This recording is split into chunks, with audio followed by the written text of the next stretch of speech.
Israel থেকে মুক্তি পেয়ে টার্কিশ এয়ারলাইন্সের একটি ফ্লাইটে ইস্তানবুল পৌঁছেছেন আলোকচিত্রী শহীদুল আলম। প্রধান উপদেষ্টার প্রেস সচিব শফিকুল আলম তার ভেরিফাইড ফেসবুক অ্যাকাউন্টে শহীদুল আলমের একটি ছবি পোস্ট করে লিখেন, ইস্তানবুলে বাংলাদেশের console general Mohammad Mizanur Rahman Israel থেকে ফেরত আসা আলোকচিত্রী শহীদুল আলমকে অভ্যর্থনা জানান। এর আগে শুক্রবার বিকেলে তুরস্কের সংশ্লিষ্ট সূত্রের বরাতে প্রধান উপদেষ্টার প্রেস উইং জানান, ইসরায়েল থেকে একটি ফ্লাইট যাত্রা শুরু করে, যেখানে শহীদুল আলম ছিলেন।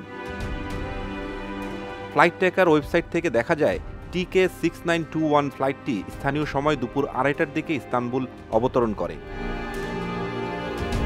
প্রধান উপদেষ্টা ডক্টর মোহাম্মদ ইউনুস শহীদুল আলমকে মুক্তি ও ইসরায়েল থেকে তাকে দেশে ফেরাতে সহযোগিতার জন্য তুরস্কের প্রেসিডেন্ট রেজেপ তাইপ এরদোয়ানকে ধন্যবাদ জানিয়েছেন।